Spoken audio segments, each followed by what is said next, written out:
15 जून अखबारों में एक विज्ञापन छपा जिसकी शुरुआत में लिखा है अग्निपथ योजना।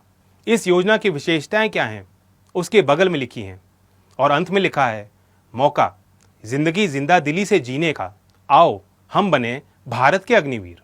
मतलब हमारे देश की सीमा की रक्षा करने वाले जवान अब स्वयं से पहले सेवा की शपथ नहीं लेंगे, अब वो जिंदा दिली से जीने के भाव के साथ दुश्मनों से लड़ेंगे और इसी की शपथ लेंगे। कुल मिलाकर देश सेवा के लिए अब संविदा पर युवाओं की नियुक्ति होगी और वो भी सिर्फ 4 साल के लिए। क्या सरकार ने इस योजना के निर्माण व क्रियान्वयन से पहले उन लोगों से कोई राय मशवरा किया जिनके लिए यह योजना बनाई है? अगर नहीं तो फिर अपनी मर्जी से सरकार ने यह कैसे तय कर लिया कि अग्निपथ योजना युवाओं के लिए लाभदायक होगी? सरकार का कहना है कि इसके बाद 25% तक भर्ती अग्निवीरों को सेना में स्थायी कर दिया जाएगा। तो क्या बाकी बचे 75% लोगों में हीन भावना नहीं आएगी? योजना को लेकर जो सबसे बड़े तर्क दिए जा रहे हैं वो ये हैं कि इजराइल जैसे देशों में भी यही व्यवस्था है। बात सही है, लेकिन इजराइल जैसे देशों में सेना आमने सामने कभी कभी लड़ती है। अधिकांश लड़ाई तकनीक से लड़ी जाती है। इन देशों के पास जो सैन्य तकनीक हैं उसमें भारत कहां खड़ा उतरता है?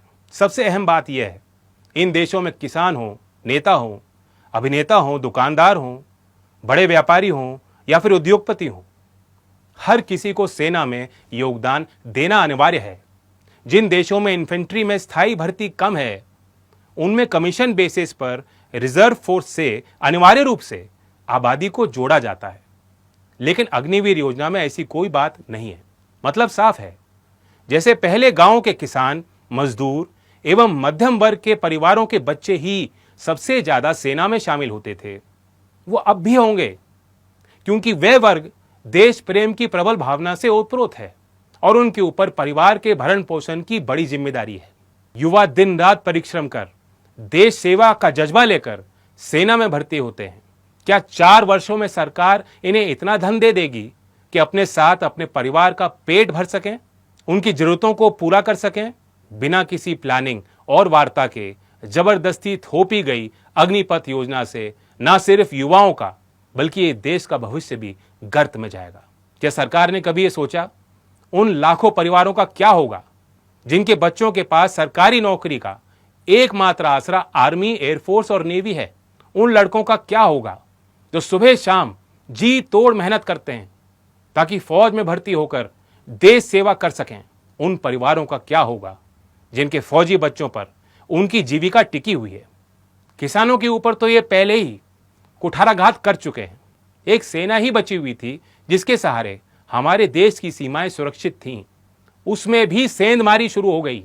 ऐसे वक्त पर जब चीन हमारी सीमा लांग कर डटा हुआ है, चारों तरफ से हमारी सीमाओं पर सेना के जवान निरंतर तनावपूर्ण परिस्थितियों में देश की रक्षा कर रहे हैं, केंद्र की सरकार व्यापारी बचत की दृष्टि से एक नई योजना लागू कर रही। क्या संदेश हम अपने प्रतिस्पर्धा वाले बगल के देशों को दे रहे हैं कि भारत सरकार के पास अपने सैनिकों को पेंशन देने तक के पैसे नहीं बचे और इसलिए ठेका प्रथा के अनुरूप सेना में भी भर्ती कर रही है? एक प्रधानमंत्री थे जिन्होंने जय जवान और जय किसान का नारा दिया और आज एक ये प्रधानमंत्री हैं जो जवानों, किसानों और इस देश की अखंडता, सुरक्षा और संप्रभुता से खिलवाड़ कर रहे हैं।